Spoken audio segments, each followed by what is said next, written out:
So we're on. Mm-hmm. We were clicking bones a few seconds ago. I just want to tell you about this. So we're in we were in a class today. You weren't. No. You came after the class. Yeah. To meet me so that we could go and do this thing. Then I was in there and someone was reading out their work. Yeah. And I was like, cheeky little stretch. Yeah. A little cheeky little stretch.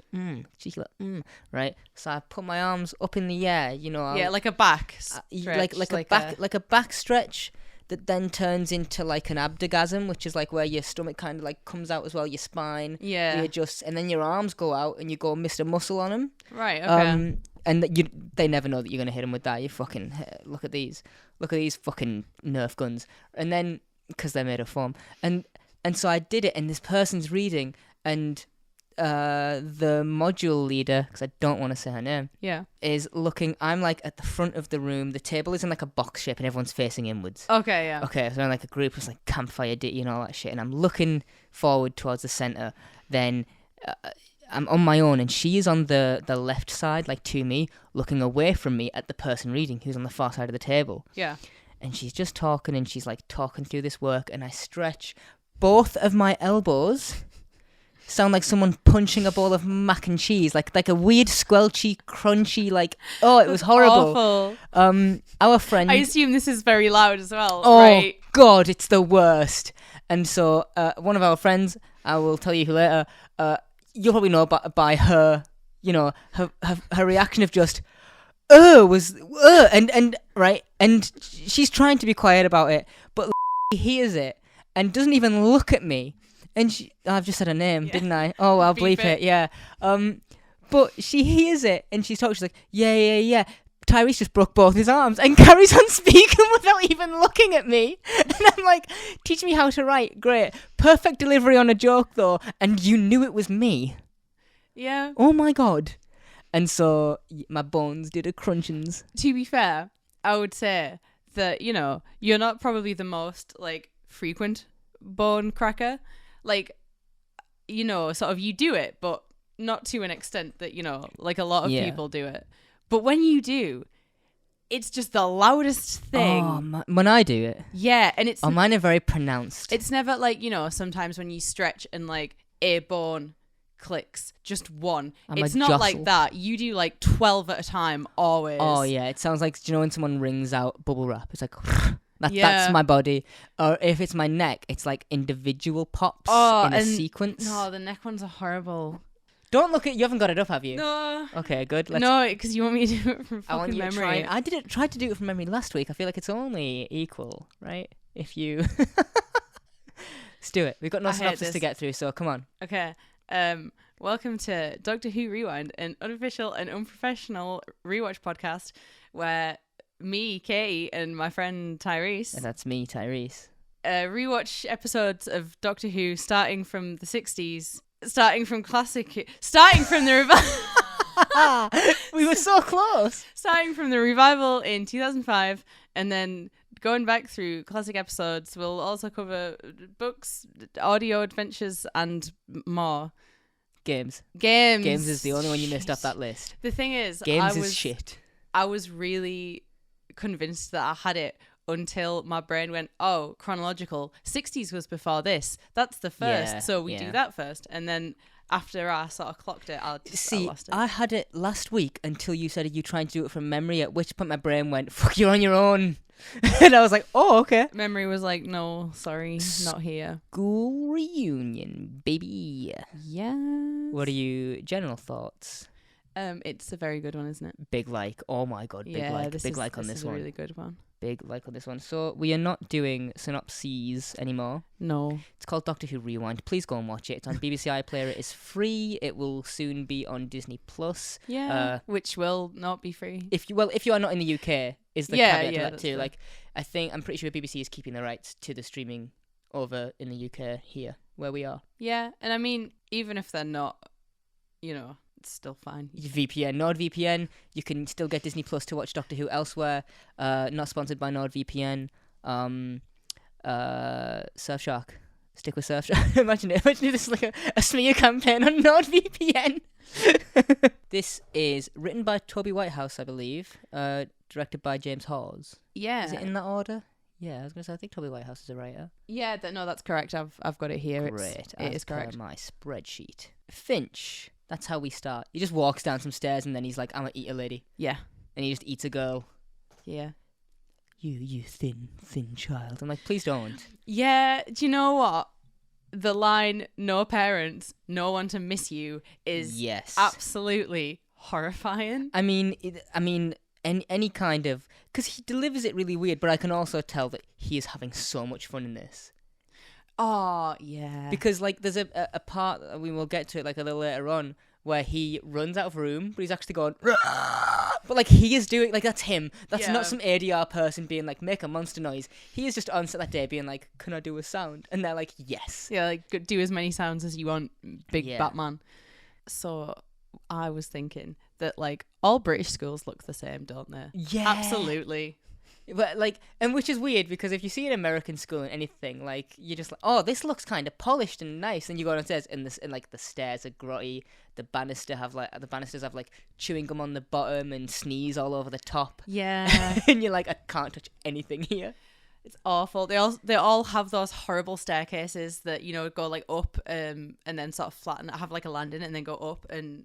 Yeah, the ones that like go all almost around. spiral staircases, but not quite, and they're always like horrible because you always have kids like running up and down over sides, and it's a nightmare. Well, I mean, we look down that little. It's horrible, isn't it? Oh, that's sickening. Looking down one of those where there's the spiral staircase where you look down. I was like, looking down that once, and I genuinely thought for a second, we were in like the 6th floor. I genuinely thought for a second if I like peered over far enough, my glasses would fall off my face and fall. They totally and would. fall 6 flights. Yeah, I could like feel them slipping, and I was like, you know what, this is actually not a good idea. I'm not going to do that. You know what you should get?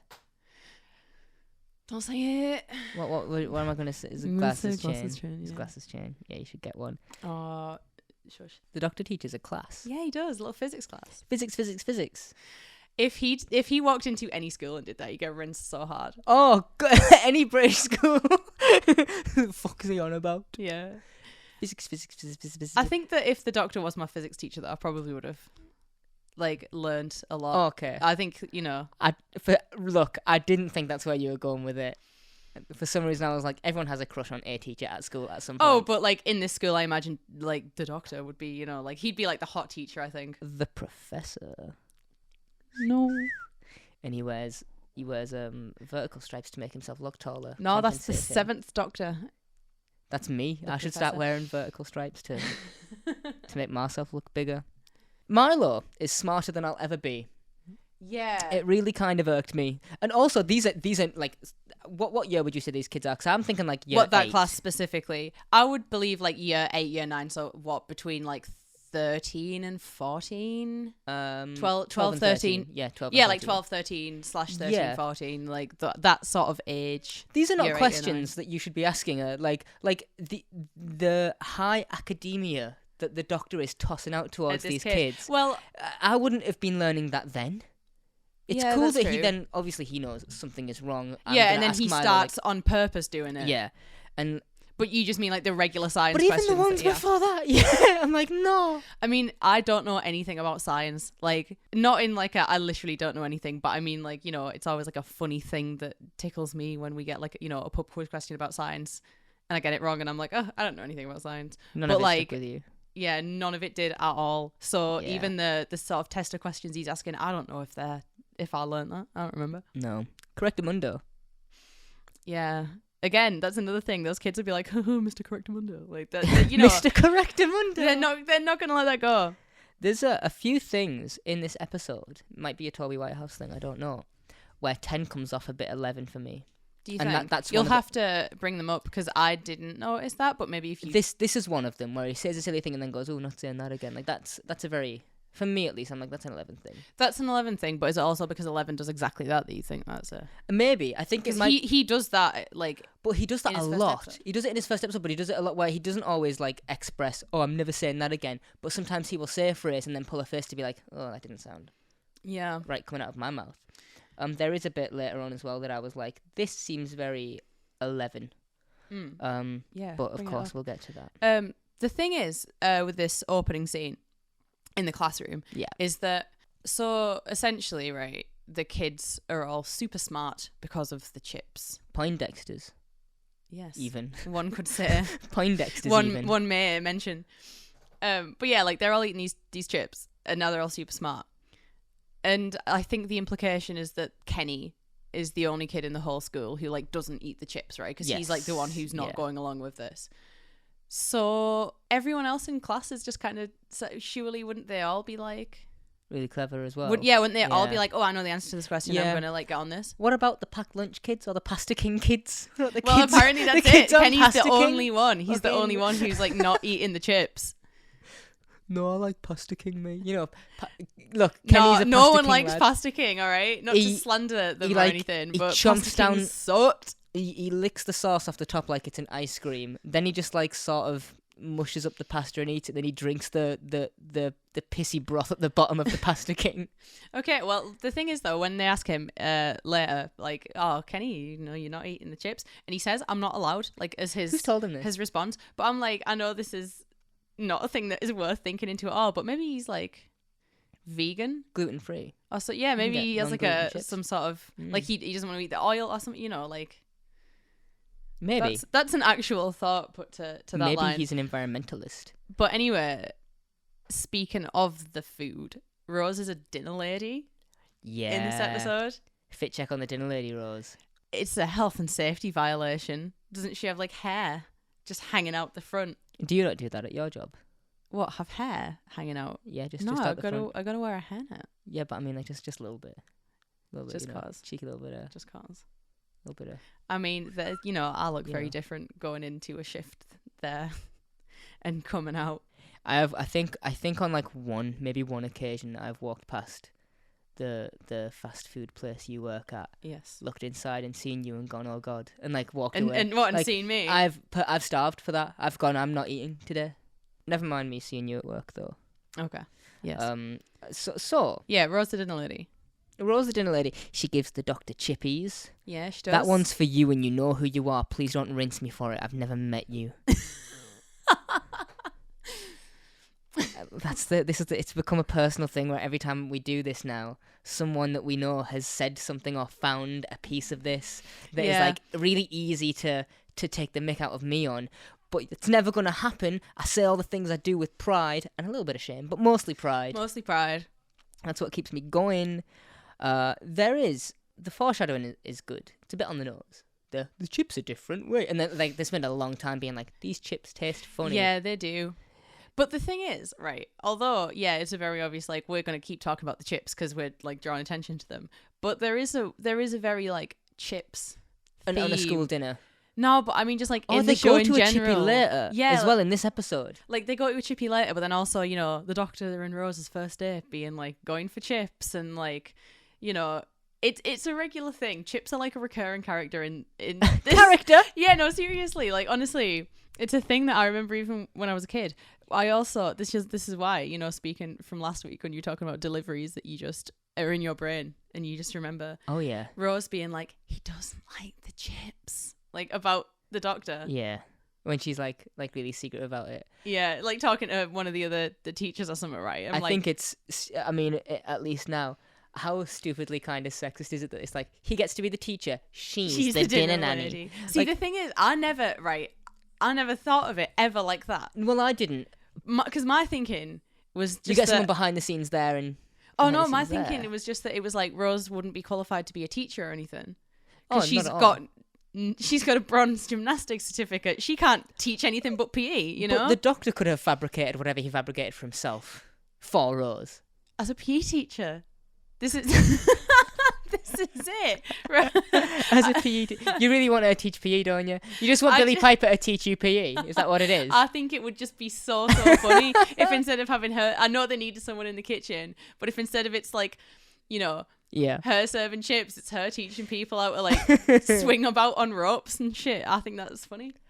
Did you notice, like, Mickey's in the episode? Yeah, he's there as well. Crawled out the bin for for for 4, 5, 6 episodes. The thing this season. is, this one is Isn't it a good very amount? Scooby-Doo. The whole thing is very Scooby-Doo. Yeah. Yeah, which Buffy, you know, the Buffy of it all. I haven't seen Buffy, so I can't. Oh, you know about Point of Anthony Head reference, you. and Buffy. What? Anthony Head's in Buffy. Who's Anthony? Mr. Head? Finch. Oh, is he? Yeah, he's in Buffy. I haven't seen Buffy. Yeah, it's good. You should watch it. Is there anyone in this episode from Buffy? What are you doing? Are you trying to just lead me around a cycle and see how long I was I'll gonna, go? I was gonna see how long we could just, go in a circle. But instead, you looked at me with like vicious anger, Yeah, well, like don't do this to me. unfortunately, you know, I'm more intelligent than a hamster on a wheel. I thought you were gonna say more intelligent than you, and I was gonna be like, yeah, fair enough, actually. It's like, No, yeah, that's like, you know, feels very Scooby-Doo. yeah, There is a line later as well that's very Buffy, as I mentioned that. But yeah, Mickey in this episode. yeah. So when we see him like first time, he's on the phone to Rose, and Rose is on the phone Yeah, at work. Which, 'cause by the way, you're at work. It's Off like your what phone, hon. he's the one who got them the job essentially. Yeah, you know, he's like- he's the he's- reason they know about this is going on. Yeah, because the doctor says something later about a UFO sighting, and then the school gets weird, and that's been noticed. But Mickey is seemingly in the school when we see him the first time on a computer. There is some stuff behind him that implies he is in a school classroom. situation. And he's just like, I've just got into the army records, and I'm like, from a school computer? What? You can't even get on YouTube. Fuck off. Torchwood's not going to let you. And which, to be fair, Torchwood stops him at a point. Yeah, it's like Torchwood access denied because that's Yeah. another Torchwood mention now. It's Tell in Bad this. Wolf, isn't it, right? Yeah, it's in this season. There's a little comment as well that the doctor has to Rose when he's like, oh, like, you know, blame your boy, because she's complaining about being a dinner lady at the school, and Oh, he's like, oh, blame your boyfriend, and she just doesn't dispute that at all. That he's her boyfriend. Yeah, Yeah, and there's And a bit it's- later on too, with Mickey and Rose in this episode are so strange. Their whole relationship, you know what? I don't think I've ever considered it as hard as I'm considering it, like sort of Yeah, for this watching it back. podcast. And now I'm just sort of like, it's absolutely blowing my mind, like the absolute head games that the two of these people. Oh, insane! And I What? think I'm wondering if it's in part that this episode is not written by RTD at all. Yeah, that is true. That their relationship is like. Mickey in this is very much he's the tin dog. That's the joke Yeah, of this episode that's is the like thing. he is the sidekick, and Scooby-Doo the sidekick dog is like that's the whole theme, I suppose. And so, you know, what's the point in talking about their relationship when the focus is meant to be on the relationship between Doctor and companion and what time does to that Yeah. relationship too, which is, by the way, excellently handled too. Oh, it So really, good. really is. And I mean, the thing is, I know that Sarah Jane Yes. is, you know, she's sort of like the ultimate classic companion, if you like. Yeah, she's you the one know, that springs to mind. Yeah, sort of even, you know, even people who don't particularly care about Doctor Who Yeah. have that yeah. image of like her and the Fourth Doctor as being like this iconic pairing. And that's all well and good as a reason for like having her in this episode. But also she feels like the only classic companion that I can think of who can like tell that story. Well, that was because, and I obviously I haven't seen Classic Who, but I think at least it's because, you know, the Amy Rory conversation, the you left me, no, I gave you up. Yeah. Like I really do want to spend my life with you, but I can't give you this thing that you want, that you know, I can't, whatever the hell, so we'll have to stop there. It was very much that with her and the Doctor. He's like, I've been called back to Gallifrey, humans can't go, and she's like, oh, well, please, though, you're doing a bit, and he's Which like, no, is I'm not actually. so funny because I'm like, oh, Sarah. I saw a clip of that. Oh, no. Because I was watching The Confidential for this last night, just as Yeah. like a whatever. And there's a clip of that, of like, you know, Sarah thinks that he is doing a little joke about because the Fourth Doctor funny. Yeah. And he's like, no, I can't take you. This is end of the road.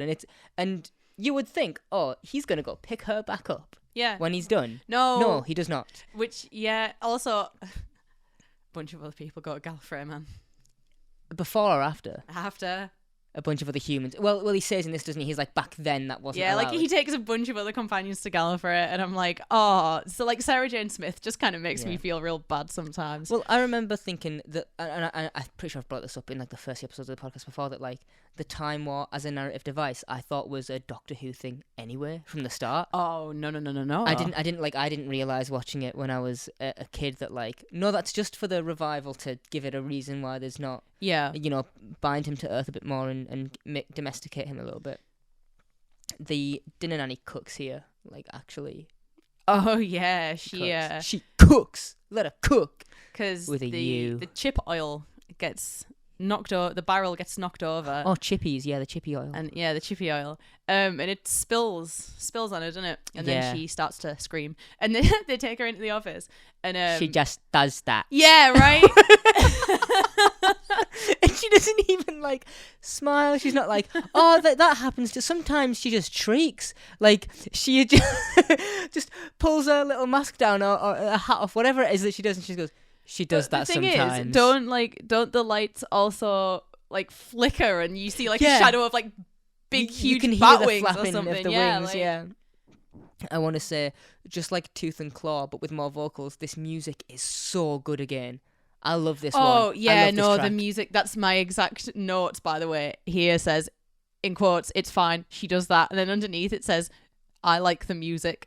Mine put, the music is slapping again, vocals, especially this time, like a countdown with... Try and read. Oh, like countdown with higher stakes. Perfect. Yeah, but the thing is, you know, that's what it is. It's like it's got a build to it that you're like, oh, I gotta really quickly get this thing done. And then we cut to the. Oh no, I was gonna say we cut to the nighttime thing. This isn't the nighttime thing. No, this is the staff room. Yeah, the staff room. Oh my god, the moment that when we were both watching this. Yeah, because we were watching it. So me and Katie watched this one at the same time today on different devices through our headphones. Together but separately. Yeah, you were sitting a good few seats away from me. Yeah. You just sat on your laptop in the library, and I was sat just on... You were like across... in the little sort of circle of our friends, you were sat like across from me. Yeah, I'm telling you now, you were much more comfortable than me. That chair was horrible that I was on. Oh, mate, I was laid out. Yeah, you were I was cozy. Getting cozy in that bitch. The bit where... Because, like I told you yesterday... I told you earlier today that I was watching the Confidential yesterday. That this is not the first scene. Yeah. That they shot together. The first scene they shot together was what have you done with K9? And then he's like, we need to go, we need to run, like outside the back door of the school. The fact that they play this so well, even though they have been on set for like maybe a few days, few weeks at this point, and they haven't shot this scene or whatever. This scene is so good. Oh my god. The thing is, right here, as I was going to say before you made your horrible, disgusting, vulgar comment. The one that I cut? Yeah. Yes. Yeah, when we were watching this in the library today, we'd sort of like started it at pretty much the exact, give or take, like a couple of seconds. We started it basically the exact same time. I think you were just ahead of me, like watching it. I was at the start. Yeah, at the start you were, but it came to this scene, and I started crying, and I caught you, and I looked up, and you were sat across pointing to me, and our friends were also looking at me, and I just look up and see all my pals just sat, looking at me, and I'm just crying. And then you were like, yeah, no, I'm at the same bit. Yeah, I was like, me too. I mean, I don't show emotion as much, so I'm just like, whatever. Yeah. But on the inside, I'm getting, my little heart pussy's got having flutters. Ah! Okay. I have a heart boner for these two. Okay. Just stop anytime. Big heart boner.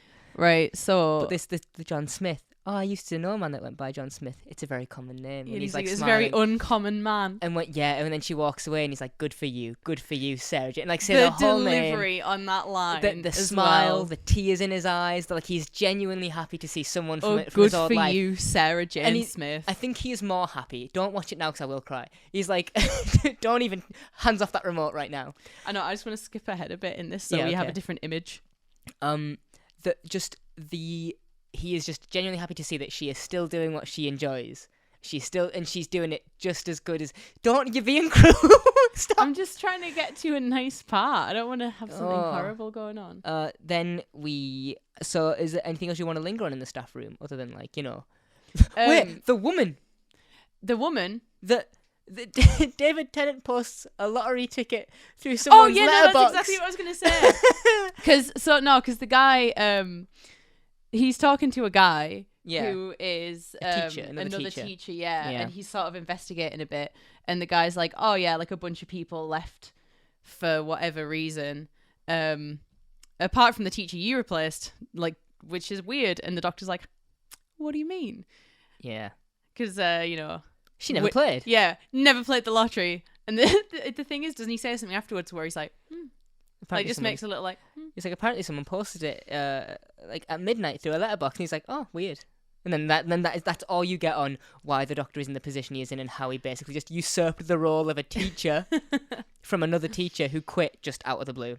We've just obviously with the iPlayer on in the background there, when you were going through, and you can see the thumbnails for the each second as you go past. This is the first time because of Kenny that we see Acrylotane under the desk. And then one of the things, it's like a little minor detail that I love about the Acrylotane in general, is that like they maintain like skin color and stuff. That's so good. Yeah, that's cool. Like none of the Acrylotane are like, oh, we're just gonna whitewash this character. They don't do that. They're all like really also consistent with their human counterparts, and I think it's fucking great. I think it's pretty fun as well to show like just like slight variation in species. Yes, because I'm like, you're used to like Daleks and Cybermen and Ood and shit, and they all look the same. It's the same prosthetic every time. Yeah. But when they do stuff that differentiates, like in Same in End of the World, where all of the trees are different. Yes, and like just like little details like that are really cool. It's got a bit more care in it. Like all the Slitheen, by and large, look the same. Yeah, like that kind of. But thing. I'm like I like that it also just makes them feel like. I understand with CG, it's you can change color probably a bit more easy than with the other stuff, but you've still got to get lighting and shadow playing on that, which is fucking awesome. What do you think of the Acrylotane, seeing as though we see them? How they look, or just in general? It like both. I think the look is cool. Yes. No, sorry.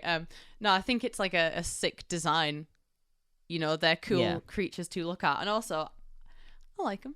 I think, like, the design-wise, I'm like, yes. Yeah. It's one of the most monstrous things that we see. It is, like, particularly horrifying, but I think that this season generally starts with, like, very solid. Yeah. Like, well, there's some things to me that, like, I would consider this monster but Ood alien, which is like a weird differentiation. No, because I get you. But there's some... Because alien to me, I'm like, that's a bit strange. Monster, I'm like, that's terrifying. You're going to rip me to shreds as soon as you get your hands on me. And that's how the Acrylotane make me feel. Well, I mean, the thing is like, is an alien just by definition like another like intelligent life form or whatever in the space sense. Yeah. But like monster implies more like, crazy thing that wants to kill you. Unhinged, working on instinct, that kind of thing. Yeah.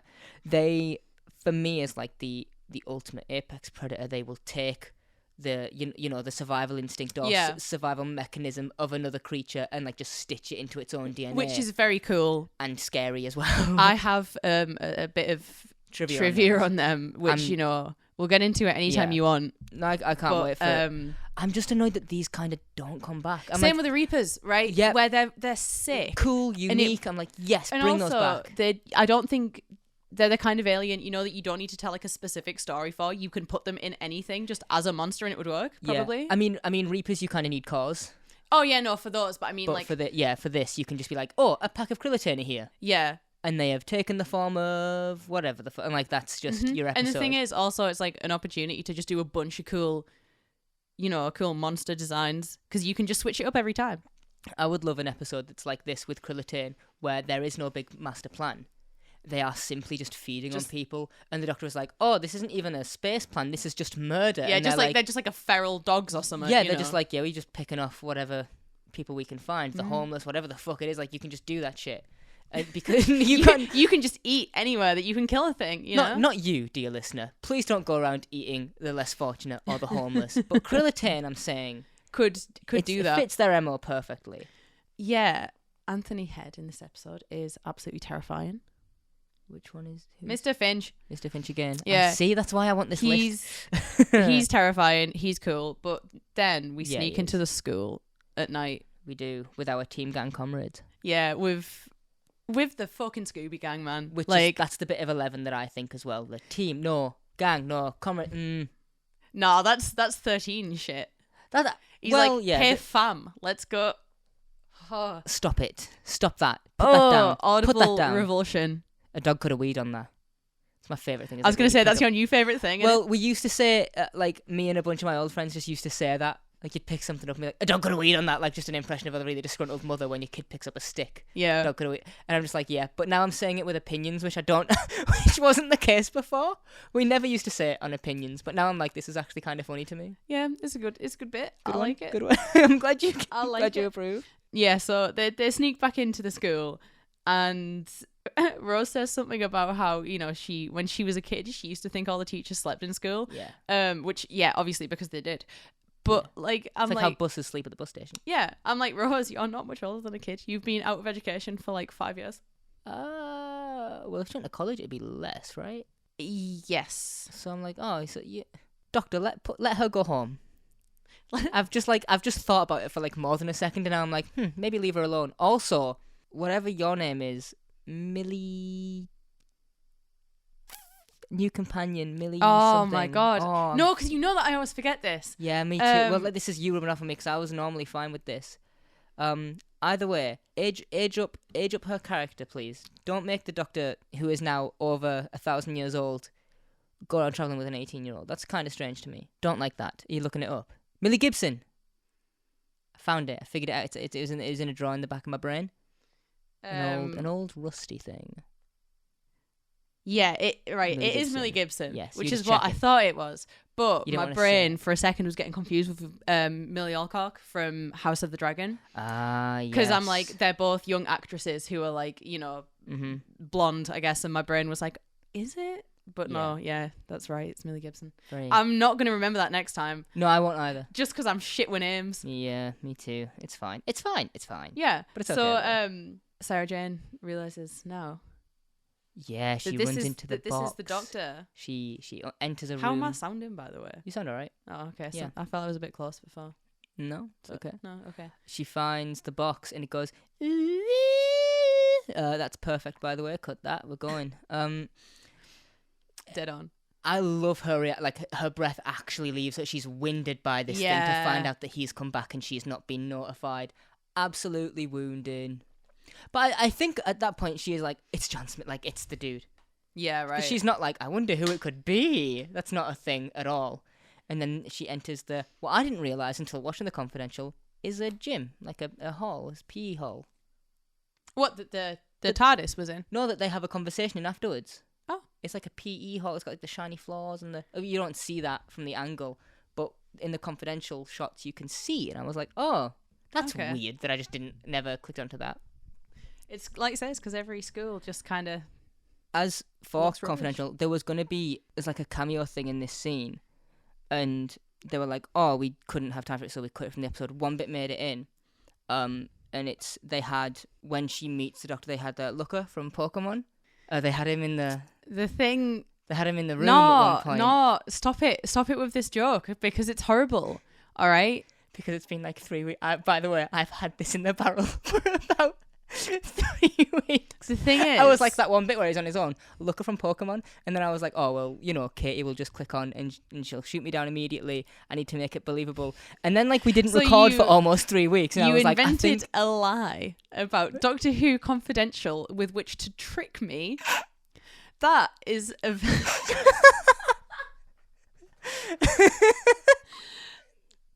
That is a very dirty tactic that I don't like. It feels a bit underhanded, dude. Like straight out.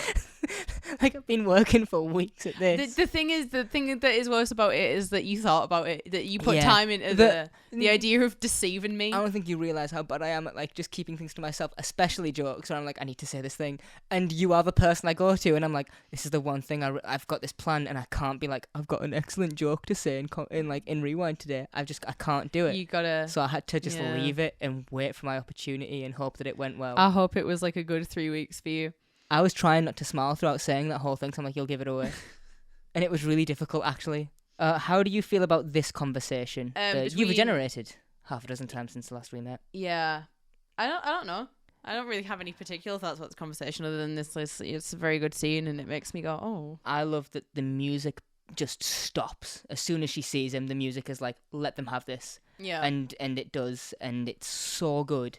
This little scene of like, you've generated, and then because she immediately goes from, oh my god, it's you, to, I thought you were dead. Yeah. Like, you left me. You went back to like your home world, and then I never heard from you again. What did you think I was to think? And did they have, only you can really, sort of fill me in on this. Do they have a little romance, Sarah and the Doctor, like as for and her? It is a thing that, because, companion doctor relationships were just different in classic Who. Yeah, I can imagine. Than they are now. And it's the only doctor companion relationship that I think I could see any sort of like romance in there. Okay. Like from classic. Yeah. Like it's the only one where I'm like, okay, I kind of see why. And there are a few moments where you kind of go like, oh, maybe. Yeah. But for the most part, I'm like, I don't see it. But I'm like, if you want to, then that's cool. Good for you. I don't, because I don't like doctor companion relationships. So it's just not my bag.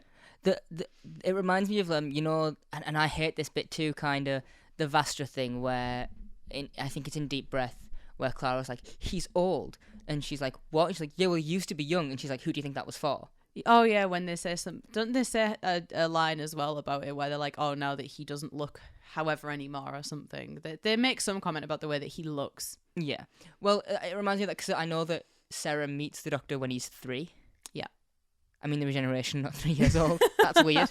Yeah, when it's still he's an old dude, and then boy. he dies and regenerates into 4, and 4 is a lot younger and a lot more spry and all this kind of thing. And it's like, who is that for? And also, Maybe like sort of much more sort of personable and fun and like whimsy than the stern man that was 3.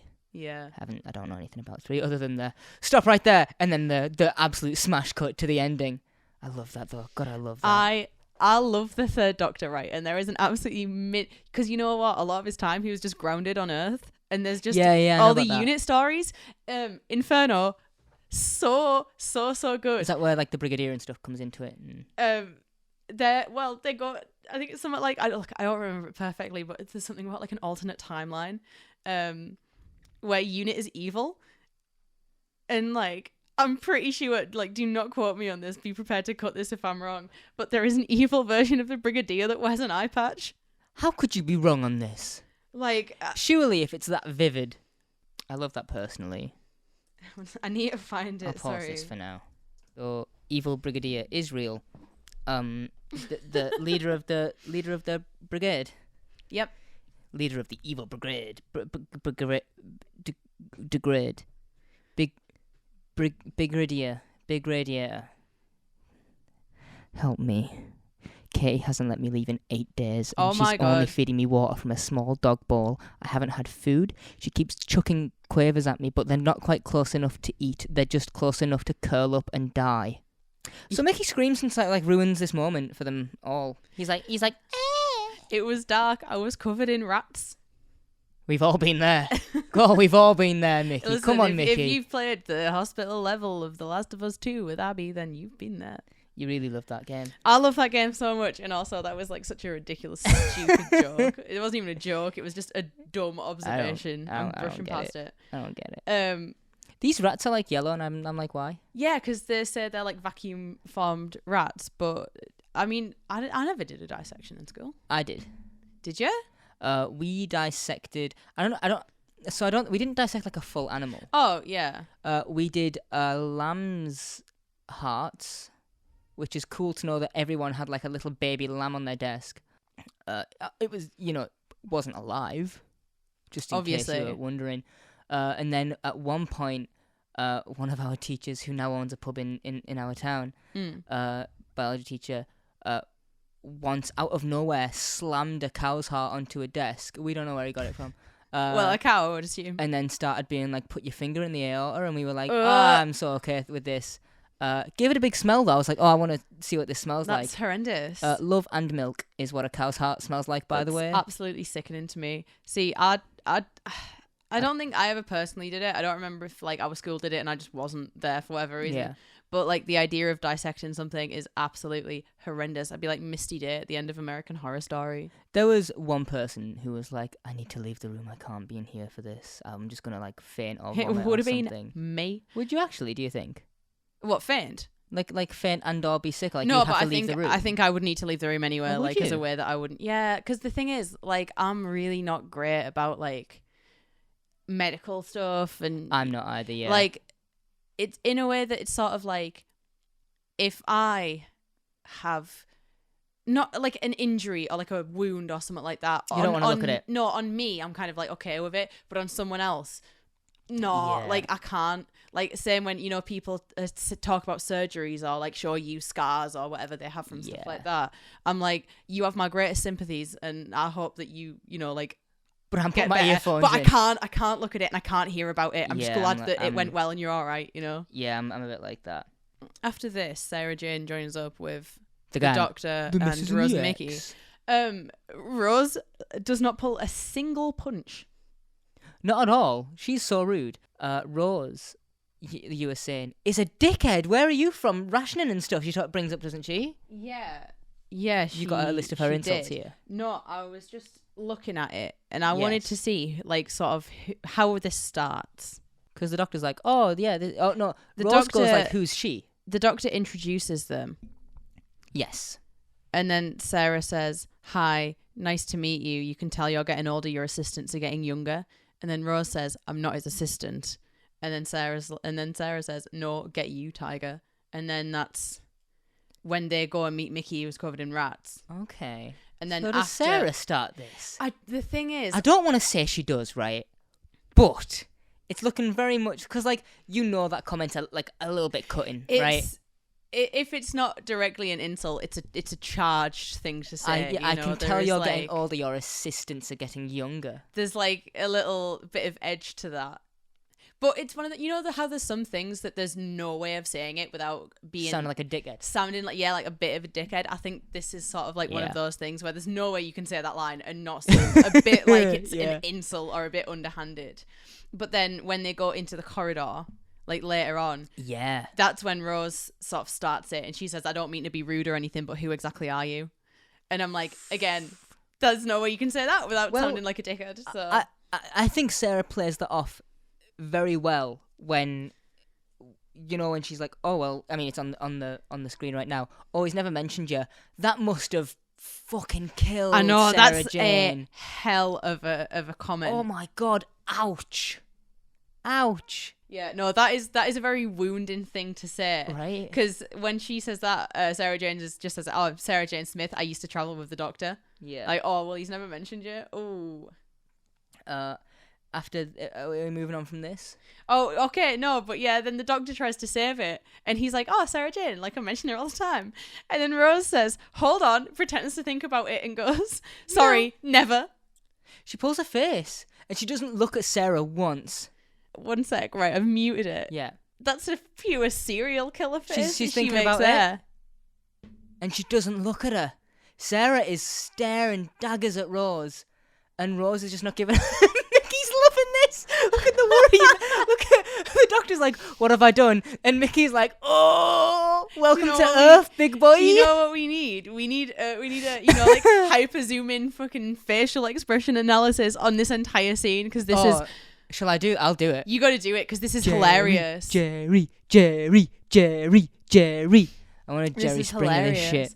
Okay, but yeah, so they K9 is how he they says it. reunite, yeah. Like a CBBC presenter on Newsround is how he says it. I love K9. K9's not in this very much. He's not even in Sarah Jane too much, to be fair. No. But I like, and I've never seen Classic Who, so I don't know, how many stories is in there. But I love K9. I like K9 as well because Good Dalek. I mean, A good Dalek, K9. K9 is the kind of thing that I think could be very, very annoying. Like has the potential. Very easily, yeah. You know, sort of like in Disney movies and shit, or like in kids shows, how they have like the sort of talking animated companion that sort of like the is there, Mushu. yeah, to like crack Yeah. jokes and that. Like I feel like K9 could proper just be that, Yeah. but instead of just being like this in this episode, at least K9 feels like a feels like an actual character. Yeah. I'm not saying that K9 is not an actual character, obviously, but I mean, like, It's not just a robot dog, it's a character. yeah. Although I think the K9 should lean into the dog stuff more, because that would be really funny. Just start barking and playing fetch and shit. Maul someone, just laser someone. Sorry, I didn't mean to bite. I had the toy of this. Did you? Yeah, it was on little tiny wheels. Oh, I wanted a little K9. If you know the little control panel on the back.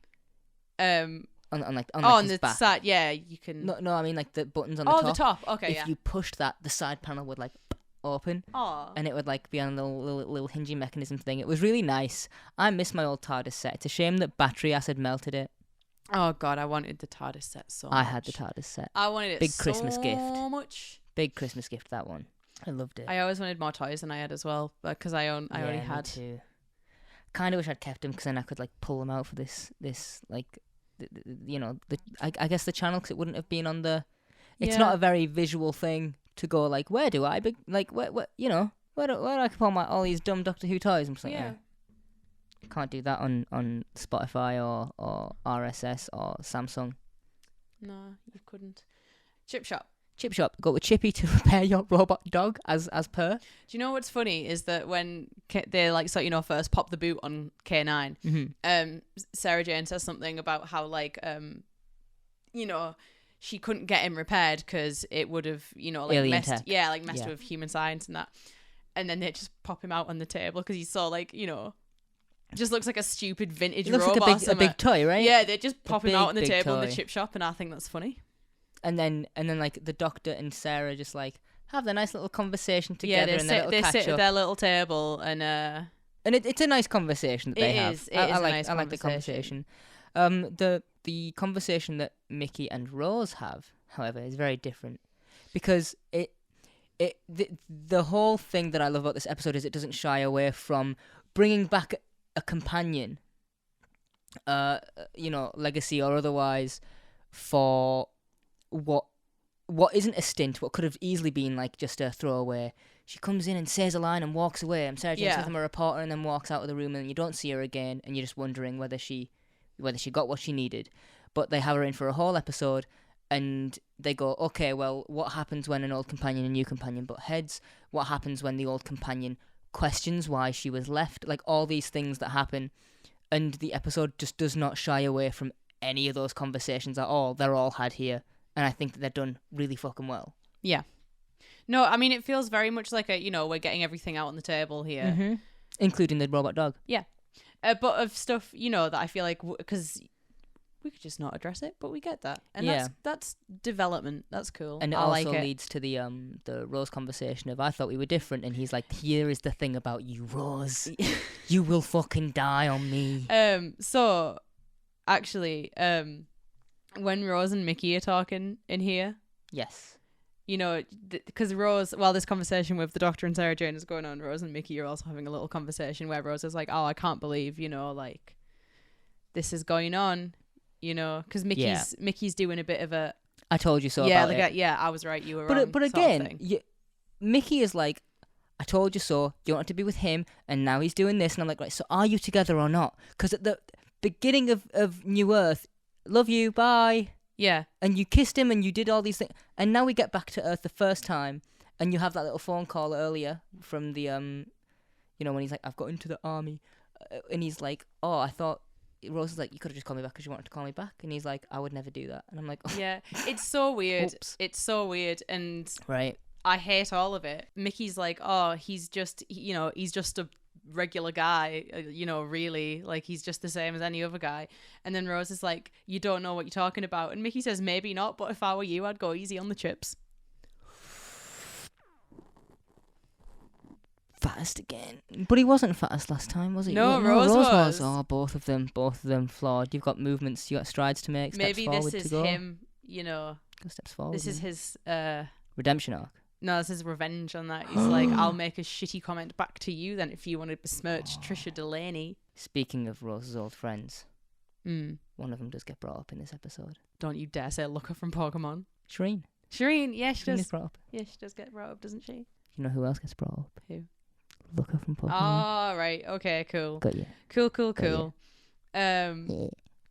I seem to have lost a bunch of my notes, and I'm furious about it. Like actually, like they've been deleted, glossed, or like you didn't. How so? Yeah, okay. So a bunch of my notes are just gone, and that's not very cool. So sorry if I'm a bit scattered. Is it the rest of the episode, or no? There's some, but it's almost like there's a whole chunk where there's just no notes, and I'm like, I know I wrote shit down for this, but oh well. okay? Well, there was another POV shot. We're back to doing that Yes. again because we know budget and stuff. We love a POV shot. Absolutely.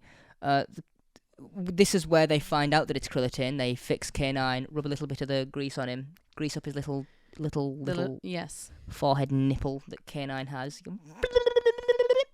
And then K9's like, hey, that's a Krillin. He says it a bit better than that. You know, I'm not going to do a K9 impression. I know you want me to. I'm not going to. He's like, oi, that's a Krillin. That is K9. Yeah. And he's like, are you the doctor? And the doctor's like, yeah. yeah, actually. You know me. And then they, for some reason, they're like, well, now that we know, let's head out into the dark. Mm. And then they go outside, they pop K9 in the back, and Mickey realizes he is the tin dog. Yeah, they do. The guy in the chair, the man with the van. Tin dog. I'm the tin dog. He seems so put off by it. He's like, which gives him a little bit of a backbone. I think that I think that does add something to him as like my arc. I'm gonna stick up for myself a little bit more now, because I'm not just going to. I'm like, being the tin dog is fine, but I want to be more than that, and so I'm gonna. I want to prove my worth to this team. So I'm gonna push it a bit. So when Sarah's talking to Mickey, because Sarah and Mickey do have a little moment here. Yeah, they do. Talking about. Doctor always travels. Sometimes it's with people, sometimes tin dogs, sometimes aliens. And I was like, when? Because they largely just don't do that. In terms of traveling with aliens, I wouldn't really consider Vastra, because he doesn't really travel with her. He just sees her every now and then. The one time I think he might travel with Vastra is possibly Demon's Run. I guess. I mean, they fight together. I don't know. But like, she is from the past, right? Vastra is not from the Silurian sort of colony thing that you find in Hungry Earth and Cold Blood. That's just not. She's elsewhere, which is super weird to me.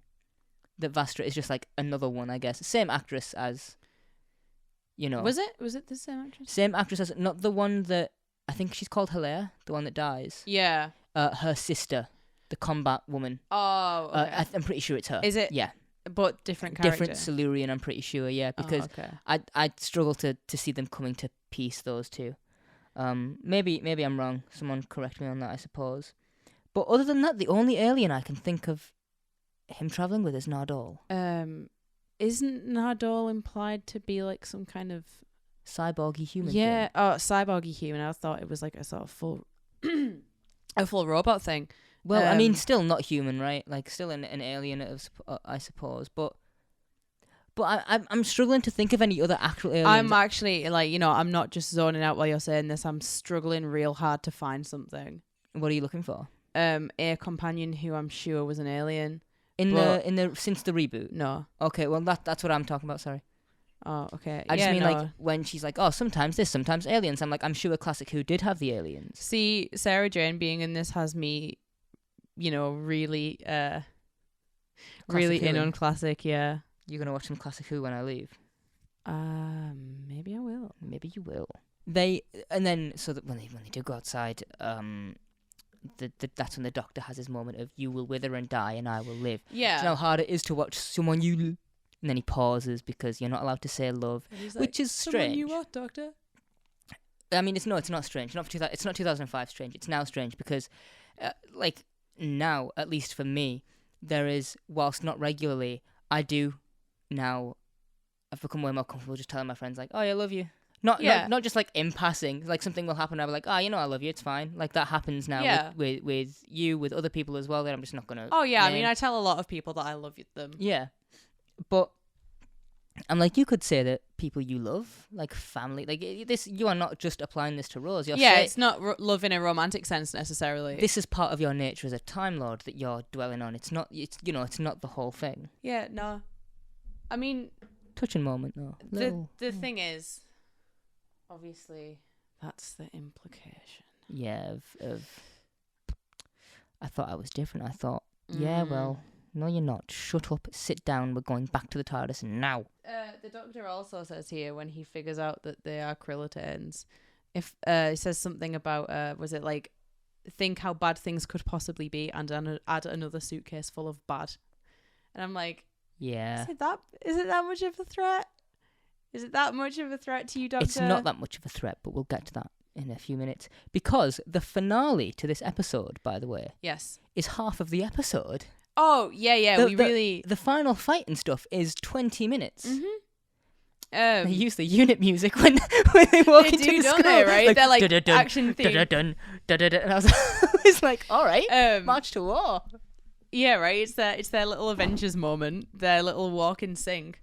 The Doctor is like laying out the plan here of what everyone's gonna do, right? Like you know, you go here, and then he says about Rose and Sarah Jane going to the computer lab, and he gets the sonic screwdriver out, and Rose puts her hand out to take it, and he passes it the other way and gives it to Sarah Jane. This is juicy. This.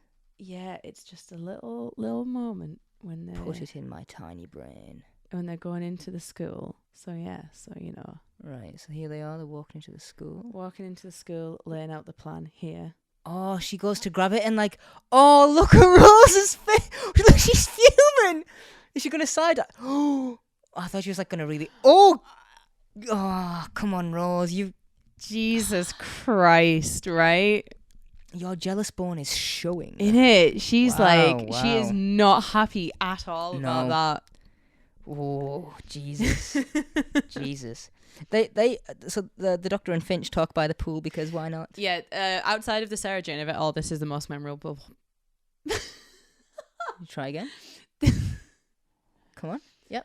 Outside of the Sarah Jane of it all, this is the most memorable part of this episode. Yeah, okay. I'll give you that. Yeah, it really is. It's a really good scene. Yeah, no, I do sort of have this in my brain a bit. It's a really good conversation as well. Really good dynamic. Yeah, the commentary on, you know, your kind is older than old. Like, you were so pompous. Yeah. It's like, where are they all now? The Doctor, I used to have so much mercy. What a line that. I was like, that's cutting. That's cutting right there.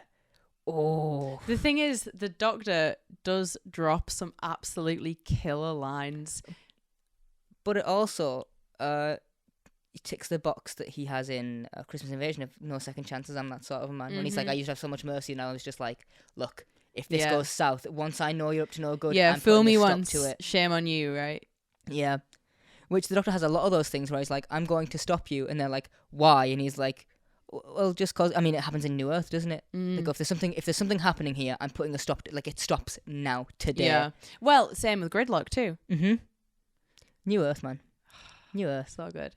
Somewhere on there. This is where Rose and Sarah. Oh, okay. No, actually, sorry. Just before you say that, there is a line that, speaking of hard lines in this conversation, Finch, when talking about the Krillitane, says, in regards to, you know, some place they invaded, they made 1 million widows in one day. Jesus Christ. I don't like that. That is like brutal, right? You only were killing the men. You only were killing the men. That's the issue. That's what we can't have. Look, all I'm saying... No, I'm not saying it in like a shitty way. Like, look, if you're gonna go killing, what's 1 million husbands when you could make 1 million dead, 2 million dead I assume they killed some women, right? And 1 million widows just sounds cooler. Yeah. Like, there is this one, oh my god, there's this one fucking X-Men character wrapped up in the whole Inferno thing who's like codename, right, is Orphan Maker. And I'm like, that goes hard. That goes sick. Hard. Fucking Orphan Maker. Oh, that's you know, and the Krillitanes both. But yeah, no, this is the scene with reconciliation of Rose and Sarah Jane. This is also where Shireen gets brought up. I'm just bringing it up because I kind of want to go through it a bit because it's another part of this episode that I'm like, God, I remember this, like, it's a fun scene, this interaction so well. And the chemistry's really good between it's so between good. Like Elizabeth Sladen and all of and this everyone cast. Yeah, it's like at the end when the Doctor's like, you could come with us, I'm like, you really could. Like, if you were there for like not the whole thing, but the same way that Free Argument comes back in season 4, like for that 3-episode Yeah. little hurrah. I'm like, that easily could have happened here, and I would have been like, okay, Yeah. we're going. No, I think she is so good in this episode. Excellent. But here, Rose again is flinging some shots. Like they go back and forth on this a bit as well in their sort of little. Yeah, I've seen this. I've seen that. I've seen, you know. Well, no, I mean even before that, like because the sonic screwdriver's not working. So oh yeah. yeah. So Rose is like, oh, give it here, And then Sarah's like, contest. yeah, it used to work first time in my day, and then Rose was like, things were a lot simpler back then. Oh god. Which, you know what all this episode makes me think, right, is that Rose would fit in real well when we tend to make jokes. I was just gonna say that there is one person in our course. You know who you are. you know who you are. Well, I mean, she's like, you know, she's much older than the rest of us. But she also dishes it out just as hard. Right? As like wow. She has said some of the most cutting things. I've gone on home and wept. I haven't really. When she I leant know, I over the feel bad. computer at me the other day and went, Katie, grow up hair. I was like, oh, it was so good. When was the, tell me after. No, Yeah. I do remember. Yeah. Yes. It was so good. Oh wow, she's great. Oh. And when they get to, I don't know if you want to linger on that for long, but I mean, when they do reconcile, when they get to laughing about the doctor, and he shows up none the wiser, Yeah. and like their laughter is so authentic. Do you want to know why? What were they You want laughing to know at? why? Okay, so they put a little fake mustache on David Tennant and didn't tell them, and so he walked in and that was just their jet, which is right. Rose points. Like at one point, Rose takes a sonic screwdriver and she sort of like points at the doctor with it. Because David Tennant had a little fake mustache on. Oh, that he like drew on with the cat, like to like fuck them up basically. to give them a bit of a laugh. I didn't watch But all the again, it's Confidential. like same with like Rose in the lift in New Earth. It's like a genuine, authentic reaction. I didn't watch all the Confidential, but I think I'll go home and watch the rest of it tonight. 'Cause it was like, you know, they're only half an hour. But Yeah. that's so good. Because I was just watching it and I'm like, their laughter's so good together here. And cutting to the doctor being like, what? Yeah. What? Like just absolutely, you know, Yeah, and then he's like, stop it. stupid as, yeah. Not stupid. I mean, like you know, like he's just none the wiser. He's not actually stupid. It's fine. Right, yes. So then... The teachers feast. Yeah, they kill all the other staff. Yeah, which is just, you know, nom nom. All of them just dead. Which is like immediately followed up by we are in a car. Yeah. We are, because all the kids are being kidnapped and they're being... Yeah, because there's a line that Kenny has, right? Because like Kenny, all the kids are trapped in the school. Yeah. And Kenny is like up against the door because he's not been eating the chips. Yeah, he's banging on the glass. He's not been eating the chips. He- I don't know why the way you said that. Because, you know, he's never... Like, that's the obvious thing. Just yeah, not like been eating the chips. he's not been eating the chips, so he's not Yeah. under the weird mind control. And like he, you know, Mickey runs over to him, and Kenny like shouts through the glass at him, and he says, "They've taken the children." And I'm like, "Oh no, that's really bad." But also, this is a school. Like, they were given the children at 8 p.m. At 8 a.m. that morning. At You know, 8 they p.m.. were a gift. They were a gift. No. You know, this Then we learn about the scarces paradigm. Is that how it's said? I forget. yes, Scarces. scarcest paradigm. Shut the fuck up. That's all I got The to... more you say it, the more it sounds fake. Yeah, well, I think it's like, we need jargon. Pop Oh some yeah, jargon it's in the there. cool space thing, but like the It's- more you say scarcest paradigm, the more you realize that kind of just sounds like it could be a thing. Yeah, it's kind of like when Davros... Is it the reality bomb? Yeah, And I'm like, all right, yeah, it's Sure. just God particle over here. Shut up. Yeah. Show me God particle over here. Show you in the little chair. Show me you, Davros. Be quiet, you little God particle, you. God. We do When sci-fi and fantasy names are good, they're fucking amazing. When they are Bad. not so good, What's your least favourite sci-fi fantasy name across all media? Leonard. No, I don't know. no, I don't know. But I'll tell you what I don't like specifically is, you know, like regular names, but just with different letters, like spelled weird. Like if you get a name yeah. of like an alien or like a fantasy character, and then they're listening, what's your name? And then it's like a weird spelling of just a regular Earth name that exists. Yeah, and it's yeah. Like I don't hate it, but it's like one of my least favorite Like things. if someone was called like David, but it was Day. Yeah, I mean, I'll tell you, I think why it is that I'm terrible at doing that kind of thing. I'm awful at coming up with names. I'm bad at names. Like, I'm horrendous at it. I've never once come up with a good one. I don't so think I'm like, like, horrendous, but I think I'm not like there are some things that I'm like, this doesn't fit what I'm doing, or it doesn't feel like. Yeah, like I'm so bad that I'm like, it's the kind of thing that I would do. So when I read something and someone does it, I'm like, no, come up with a cool name, though, because I can't. I feel like when we are like writing stuff for classes and whatever, just as like a little tangent, and you do names and stuff, you always want what is happening on the page to feel like the name fits the events. Yes. You know, when you look at someone and you go, and for some reason you name them, you go, that looks like a David. Well, I remember it's that kind of thing where you know, a character does something and you go, this doesn't feel like something a Lee would do, so it needs to change. For some reason. There was like times where I would like before when I was like writing. Yeah, like when I was writing before I like, you know, kind of just fell off that wagon. Where like I'd be speaking to like my mum or like my friends or something, and I'd be like, oh, give me a name, and then they'd give me a name, and I'd be like, no, that's not right. I've done that. Yeah, and I'm like, I don't know what I want, but I absolutely know what I don't want. And that what you just said is that yeah. They're using the children's souls. Don't like that line. Not a huge fan, because the idea that, you know, the premise is this requires imagination. We will use children. Yes. You wrote that in an episode written and imagined by an adult. Shut up. Be quiet. Theory disproved. Yeah. Debunked. Well, welcome back to Doctor Who Debunked. None of it's real, actually. I just thought it was odd. I was like, you don't need to do that, though. Like, yeah, but not that, though. No. You can do a lot, but not that, though. Like, it's fine. You can be imaginative and not a child. What on earth? I like get it to some extent, because I think you are encouraged way more as a kid to be like imagination and all this. Yeah, absolutely. And then around the age 13, they're just like, stop now. Yeah. And you're like, but I've been raised for 13 years to imagination, good thing. No, imagination, bad thing. Bad thing. Not good. And it is a bad thing. Where do your notes pick back up? Okay, so that was that scene. My next note that I have is the chair through the window scene. Although which is basically alright. I want to say chair through the window. It's not what I meant, but you know what I mean. Chair through the whiteboard. The note that I do have before this though is K9 telling Mickey they're in a car is proof that he isn't the tin dog. He's worse. Because like you got to be reminded. You got to be reminded that you're in a car. You're in battering ram on wheels. You can get through that. Trust me.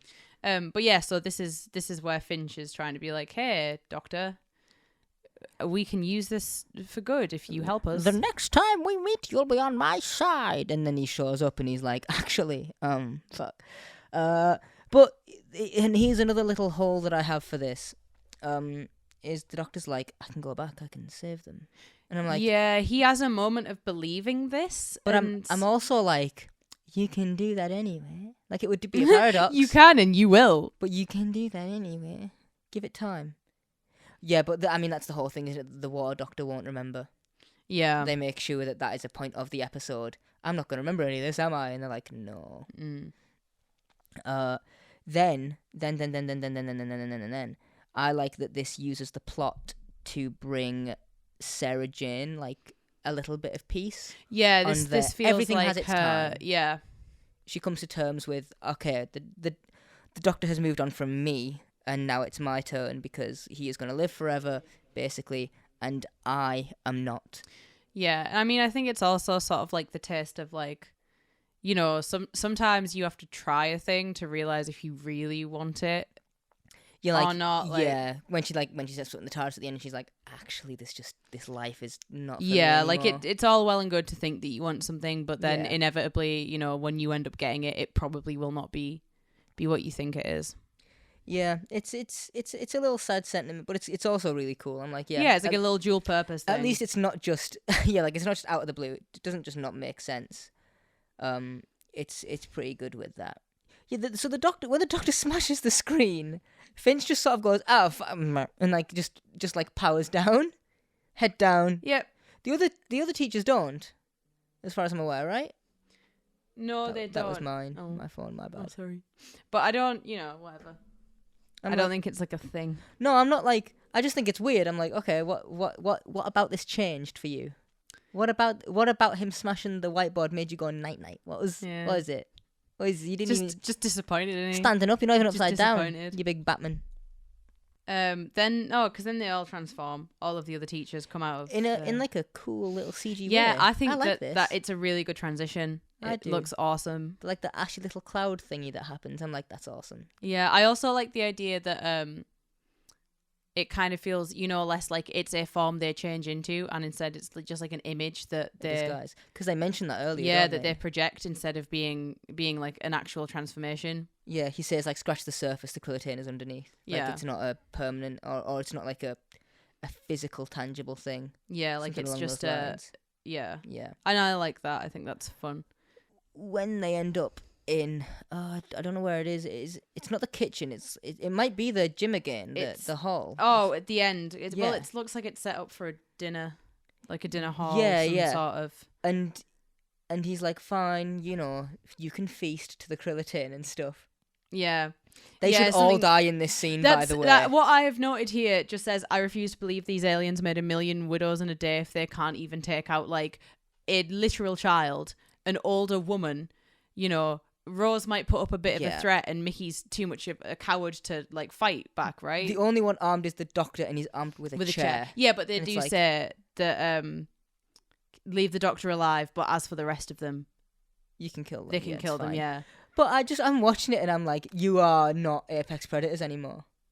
Which is kind of sad because I'm like, you really undermine yourself. Yeah, with that. well, I mean, the thing is, ultimately, the way that the episode has set them up to this point, if that were realistic, they would immediately kill all of the companions.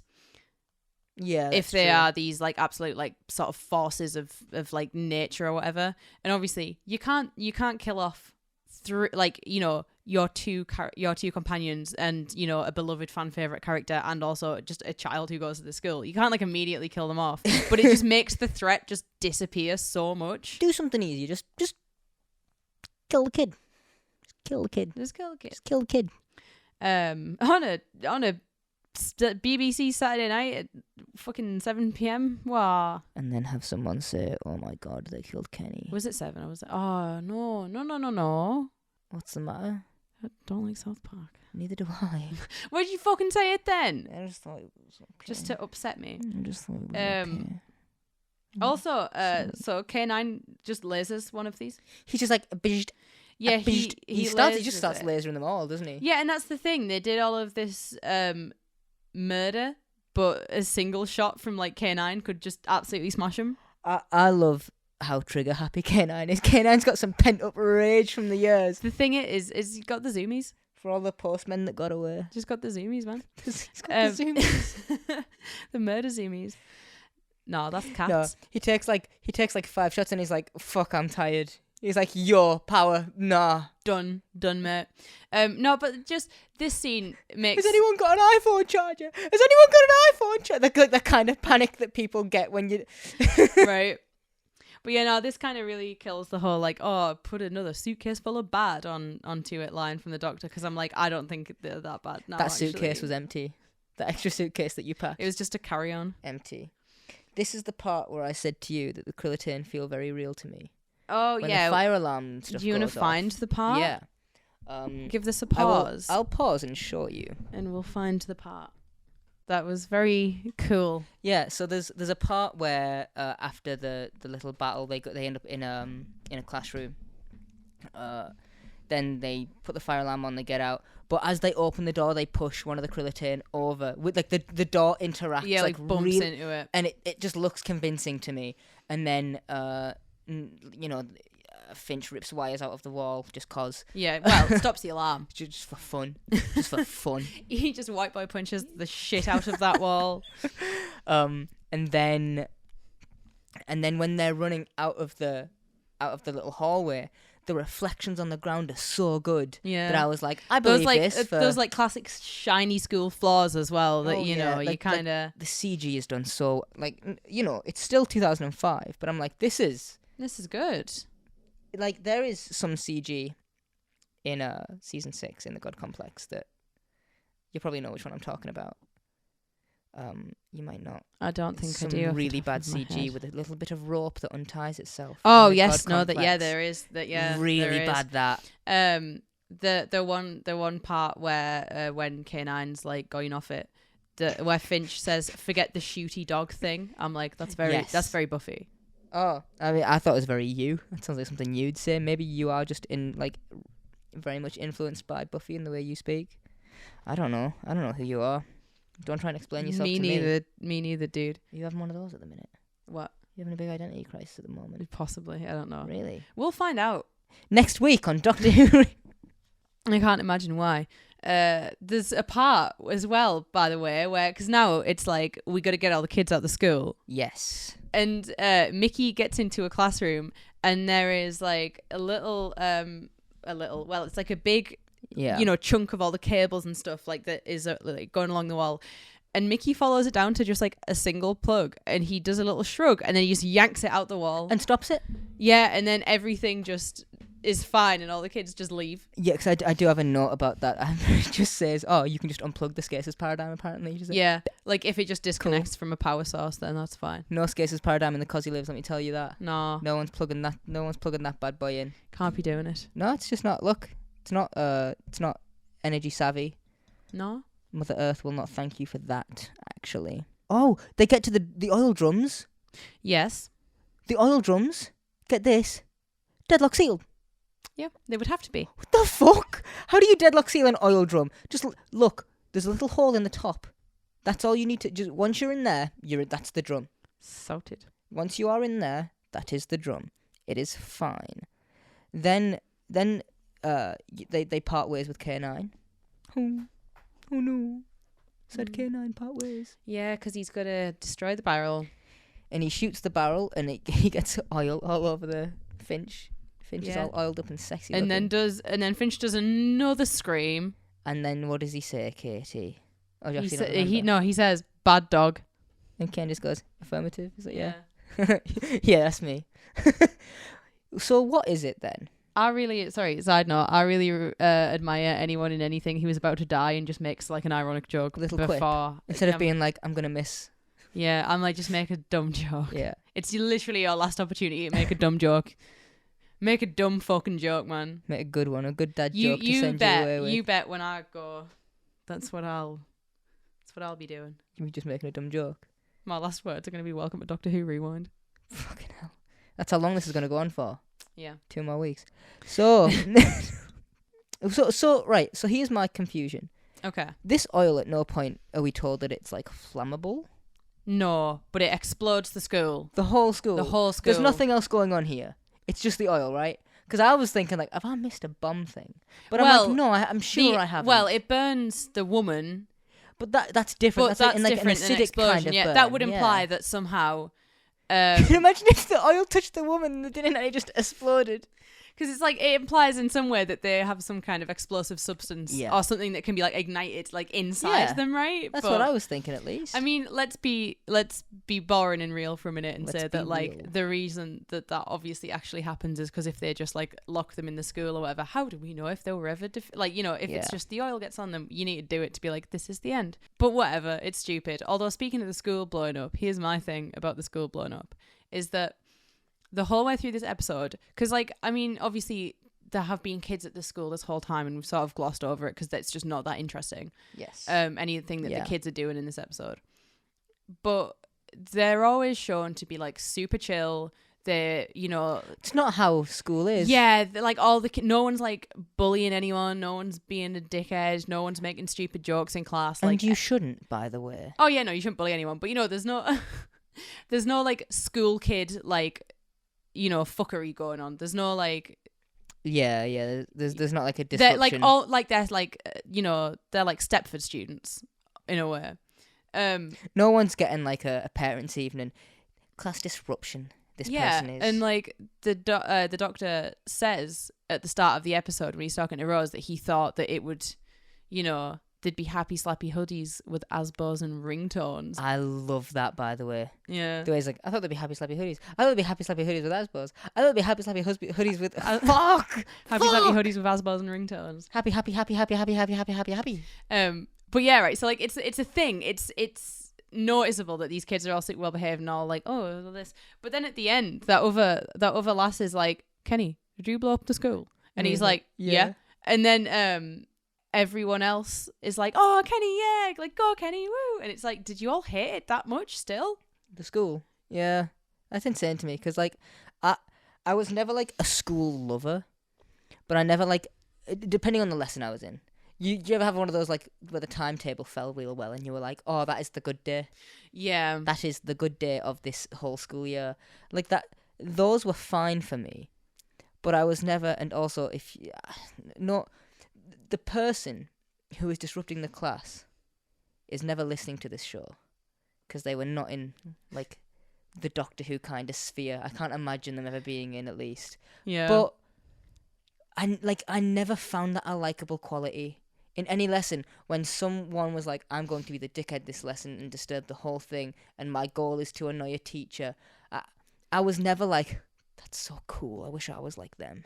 The thing I was is, always like, shut the fuck up and, like, go home. Don't come back to school. Yeah. Like, if you're not going to come here to learn anything, stay at home where you can also not learn anything, and then let me get on with my day. Which is a very disgruntled old man view of, like, leave me alone. Yeah, but it's like, you know, now when you think back, and it's like, for whatever reason, that it was like, oh, it's lame to do well in school. I get that now. Why? I've had that at uni. Yeah, that is true. I mean, the thing is, I understand it in school to an extent, because it's kind of like, I have to be here. But in uni, I'm like, dude, you are paying to be here. Yeah, They're like, this was your choice. No one made you come here. I know that with, like, some projects, I'm like, I'm doing this, and someone will be like, oh, I am a kiss up, or, like, a SWAT, or I'm, like, an overachiever. Yeah! I want to do things. Like, These aren't bad things. I want to mess be. around and do shit that I would normally not have done, and that's why I'm doing this. Either way, I digress. It's fine. The big explosion. Kenny's the hero. We love you, Kenny. Kenny saves the day. Kenny saves the Kenny goes west. Then we get, like, the sort of epilogue, I guess, to this, with, you know, we have to say goodbye to Sarah Jane. Yeah. Which is Liz is gotta go. Liz, she has to go home, guys. She can't come out to play today. Being called in for tea, which she did. The doctor says cup of tea. He offers her a cuppa. I told you this a few months back when I was looking for thumbnails in advance. Her little smile when she steps into the TARDIS for the first time in 30 odd years. Very sweet. Precious, absolutely precious. My heart melted. I'm like, because there's that thing, isn't there, of well, yes, the TARDIS changes its look, but the controls, well, it's the same machine. It's very much like the Doctor in that sense. Yeah, you tied. could never not be like, oh, this is the TARDIS that I know. Yeah. All of the main features stay the same. The cosmetics change. Yeah. And so for her, she must have she does what she says, you've redecorated, but she looks so happy to just see it again. Yeah. And be like, this is it. And just reminisce for a second. I feel like it's one of those places, you know, that would, like, immediately just, no matter Take how you it back. looked, yeah, you just immediately feel at home there Yeah. if you had, like, travelled there. And I think that's part of the reason why Jodie's TARDIS gets so much shit. And I'm like, I'm not defending it. It's god awful. Oh yeah. It is. Like, I really don't think very I Krypton. Yeah, I don't think I like anything about it. And that's not me just shitting on it. That's me being like, I wish there was something here I liked, but just nothing is that great, I think. There's a lot of stuff like that in the 13 era for me, like where there's sometimes I'm like, this is just a good idea executed badly, like this could be so good. Maybe I'm warped though. We'll find out when we get back to it. That was the weekly Whittaker. Yeah, I'm sorry, but it has to, like, you know, we have to bring up because the thing is like, you bring up the classic Doctors and Capaldi because you love him, and I bring up 11 a lot. And then, I know, it's just funny. And then one or both of us will bring up 13 at separate points, and I'm like, I can't stress enough that it's not anyone, like, at least in terms of performance, no one's fault. Oh yeah. Okay, so TARDIS. Sarah Jane's like, no, thank you, I can't do this. Anymore. And Mickey's like, can I come? Yeah. Can I come play out? Yeah, and then he's like, not with you though. Like, to Sarah Jane, he's like, I don't mean with you. I mean with you. I'm not with you. With you? Because and then, you know, Sarah Jane defends him. You need to have a Smith on board. Yeah. And Rose absolutely kills that vibe so goddamn fast. About it Put it. at all. Do the bit. Would you want to watch it? Do the bit, yeah, just You for just wanna watch everyone's, it, don't just you? for everyone's faces. Oh, can I come? It looks so. Oh, she's immediately like, oh, for fuck's sake. Even when he says it. What did Rose have in mind? Like a threesome? I don't like. Is she like, what is going on? And then the doctor's like, yeah, I could do with a laugh. Yeah, sure, you can come this once. Why is she mad about this? She was like, oh, thank you for calling me back to Earth. Yeah. Why is she so angry? Do you know what I mean? Do you think it's because the doctor has that moment where he's like, imagine that happening to someone you, and then that changes her perspective of the dynamic between the two of them? Oh, that's like the friend zoning. Would you Would you- consider like that is the doctor friend zoning Rose? No, because I mean, I think instead of seeing it as like this is him friend zoning her, I think at least in terms of how she sees it, yeah, I think she sees it as being like, there is a chance, because it's surely like, you were going to say the words, you were going to say someone you love, and then you stopped yourself before you did it. Yeah, and like in actually, her okay. mind now, she's like, so because you wouldn't say it, that means it's true, right? Yeah. Like, so I think now she's like in on the idea of like her and the doctor like fully, and now I feel like she doesn't think she needs Mickey at all. to be around. She's like, why don't you don't cock block Because me. I mean, I think it's very clear that like Mickey, as much as he's like, no, if she was like, yeah, Mickey, will you know, if we'll stop traveling with the doctor and go live on Earth together, he'd be just like in a second. Yeah, he'd he'd be be like, there. absolutely. let's do it. Let's do that. And I always wonder how that works, because he does He does what? goes and stays with Rose. Yeah. But then as soon as the doctor shows back up, even though it's been years, she's like, oh, what if we've got a clone that will age and die at the same rate, so you can just have that. And then I imagine she fucks Mickey off immediately afterwards. Well, he doesn't even go back with them, does he? He gets off with Jack and Martha, I'm pretty sure. Oh, yeah. Like, he doesn't even go back. It's not even an option. Yeah, because he for knows, him. because he's aware. Yeah, fair enough. I'm just remembering. Yeah, there terribly. you go. Oh, no, please. Oh, It was the shot of... I didn't of- realize it was still playing. Yeah, of Elizabeth Sladen looking back at the TARDIS and like, just look at her little face here. Elizabeth Sladen, I love you. I will forever love you for all the times. Look at it. He's like, goodbye, Sarah Jane. Look how hard that was for her. This made me cry again. Yeah, this was the second part where you cried. Just look at her face. I'm sorry for the dead silence and the dead air. But like, that reaction shot, Yeah. that hurts to see. And then she's so excited to see K9. There's still a piece. Oh, The story is not done. You can see it in her little face. Oh, she's such a good Okay, performer. since we're here, I'm gonna just say it because it's like this part. So, Sarah Jane and K9. Yeah. Come on, you home. We've got work to do. Right. Affirmative. Which, when Classic Who went down for the final time, some of the last dialogue spoken is when Ace says, like, home, and the doctor's like, home, and she's like, yeah, the TARDIS.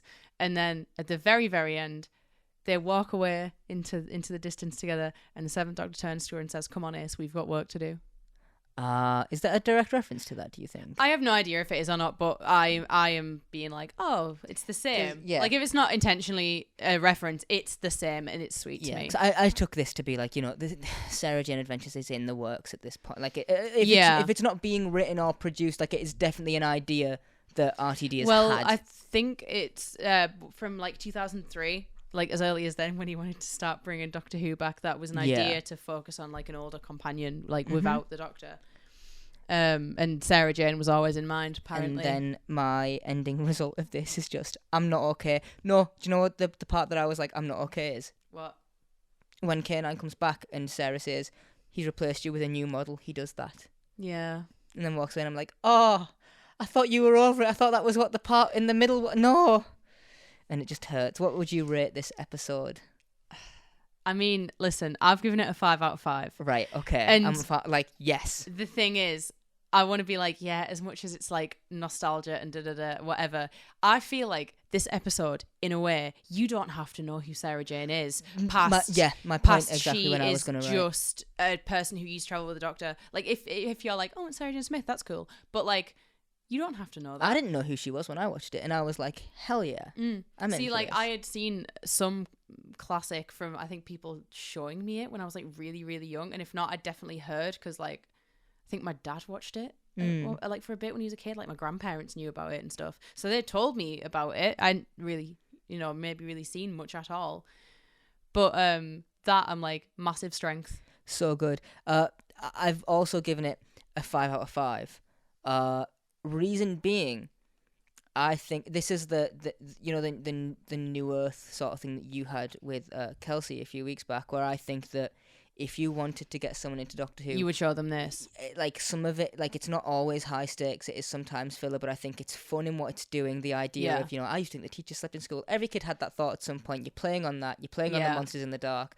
You're also playing with robot dogs and an old companion and time travel. Like it's still a good fun time. This episode, and there is like, I don't think, other than like some dumb bits of logic here and there that we've covered, I don't think there is actually like a really a point in this episode where I'm like, I'm bored or I phase out. The fact that the finale is 20 minutes and it still feels like it's 5 minutes at the end. Mm-hmm. The pacing of that is done so well. I mean, the thing is that my only thing about this episode that I don't like in a seriously don't like way, is that I don't like that the Krillitanes can't immediately kill them, but I understand why they can't for story reasons, so I'm fine with it. But this episode is also, like perfect, like bridge the gap between like old and new fans. I feel like maybe if you were a person who watched Doctor Who, like at the time in the like 80s or whatever round then, if say you heard the revival was happening and you were like, no, I don't want to watch that, I feel like hearing Sarah Jane would get you watching this one, and I think this sells the show quite well. Yeah, no, if you're coming at it from that perspective. So it's like nostalgia that is entirely justified. I think that if you are, because it's done way more now than I think this ever knew it was going to. If you are going to play on nostalgia to bring people back, it has to be done well. Yeah. Which is one of the reasons why I'm more than okay with Tennant being 10 and 14, is because I'm like, I don't think Russell T Davies doing it for no reason. I think that there is probably a few years back, but whilst Moffat was running the show, he was probably just thinking about his time on Classic Who. Yeah, right? And he was probably, I say classic, you know what I mean? Thinking about his time doing the show, and he probably was like, oh, I wonder what would have happened to Donna. Because it's like a little question that a writer will ask themselves, like, I wonder what would ever happen to that character if this happened. And they were just like, well, nothing is going to happen to Donna. But what would happen to Donna if she ran into the Doctor again? I think... And that's probably what we're going to find out, is that story that he told himself. I think a thing with Russell T Davies, which is like no official thing that he's ever said, I don't think, as far as I'm aware of, but it's a thing that I am pretty sure is like a thing that I think about him, is that a lot of his shows, that he has done, I'm thinking specifically of like It's a Sin and like Years and Years and like these sorts of shows, they're sick. And I'm like, obviously, as with everything, some parts of them aren't amazing, but for the most part, they are absolutely sick, top tier shows that I've seen in my life. Mm-hmm. But they're both only just one season, and I'm pretty sure Russell T Davies has like spoke on that at some point and been like, well, I only needed the one season. So I think he's very much one of those people, who understands the whole like, don't tell a story because you can tell a story because there's like, because it needs to be told. There's a story to tell there. Yeah. And I feel like, especially with this, like it's, I think he's doing it for a reason. Yeah, I think that he has just gone, there's more fun to be had there. Let's go do that, which is excellent. Do you have trivia for us? Yeah. Let's do it. Let's burn the trivia oil. Okay, we'll go through it kind of fast. So the working title for this episode was Black Ops because it was originally supposed to take place on an army base. I see that. Yeah. Also, here's a thing that it said when I found this that it was like it needed like a citation or whatever. But I'm sure I've heard this somewhere before that apparently at one point Sarah Jane was going to be a recovering alcoholic in this episode, and then it was like, no, let's not do that. Yeah, let's not. So I'm like, that might not be 100% certified fact, but I'm sure I've heard it before. Like, no, man, don't make Sarah Jane an alcoholic. That's just sad. Yeah, well, yeah. You can tell that it'd be like, oh, to cope with her loss of the Doctor, but I'm like, no, that's really dark. I don't like that. I looked everywhere for you, and when I couldn't find you, I looked at the bottom of every bottle I could grab. This is the last appearance of Rose's OG superphone. Next time, not next episode, but like next time we see her with a phone, Rose has updated. Oh, is it like the silvery little flip one? Yeah, she goes from, I've found the models, it's a Nokia 3200 to next time she has a Samsung D500. Ooh. There you go. That's the... Good for her, there's the info. Also, apparently the implication is that it says in the Invasion of the Bane novel, like the novelization of that episode of the Sarah Jane Adventures, Sarah Jane has the sonic lipstick because the Doctor left it for her in like a secret hidden compartment within K9. Yeah, that would make that's I'm fine with that. I'm like, I don't really care about that as a fact enough to dispute it. Did he give but her, Mr. Smith too? I mean, we find out where Mr. Smith came from. Yeah. But, Also, apparently there was a deleted scene where when the Doctor's questioning Milo like collapses and he takes him to the nurse, and then the implication is that they killed the kid, and that's why, in the other scene where the guy's like, you have extra class with me now or whatever. Yes. Yeah. But I'm like, whatever, that's fine. There's also 2 callbacks in Sarah Jane Adventures to this episode. Yeah, one of them is not directly in it. It was in like a webcast or something, but where Rani like knows about the events of the explosion at the school because it was like reported somewhere. Okay, yeah. And apparently in Revenge of the Slitheen, Sarah Jane says something about Rose saying about the Slitheen. Yeah, I don't remember the line, but I'm assuming, I mean, that's the first episode in The Bad Guys of the Slitheen. That's the first episode of Sarah Jane, other than Invasion of the Bane, the 1 hour special. Yeah. So that makes a good amount of sense. Yes. Also the argument that Rose and Sarah Jane have. Yes. Sarah Jane says that she has seen mummies, which she would have done in Pyramids of Mars. Lots of robots, like in Robot and Android Invasion. Daleks, Genesis of the Daleks, Antimatter Monsters, Planet of Evil, Dinosaurs, Invasion of the Dinosaurs, and the Loch Ness Monster in Terror of the Zygons. So there you go. Cited. Yeah. Did you Chicago reference that? No. Well, you should be practicing when you could. Anything on the aliens this week, or? Yeah, there is actually. I think, by the way, is good. Super cool. Give us some Krillitane knowledge. Okay, so it's more of like a history, I guess. Yeah. But in the 1140, the Krillitanes had conquered Basan and had hooked tails and long necks, and the people of Earth thought they were devils. That's cool. These are all from novels, by the way, or like books, if whatever. Yeah. But that's from the Krillitane Storm. Love that. Also, apparently, inside their like communities, or whatever, it's very like family tree sort of thing. Like they are. Yeah, they're like I was gonna say like a colony. Yeah. Yeah, like Finch refers to one of them as brother. Yeah, at yeah. one point, so it makes sense. Also, in 2010, this is from Code of the Krillitanes. In 2010, they come back with oil. They have another oil plan, and this time they want humans and people who eat these crisps to come up with a new form for them, to like design a new form, and they put oil on their brainy crisps. That's what they call them. No. Brainy crisps. No, can I just excuse me with my hand up. No. This is such a sci-fi one, but in The Heist, it's the 52nd century, and a Krillitane spy raids Dorium's Maldivarium to gather DNA samples of rare species to enhance the Krillitane, but they're stopped by one of Dorium's oods. That's very. That's so like Doctor Who. Yeah. That's such sci-fi bullshit virgin fuckery.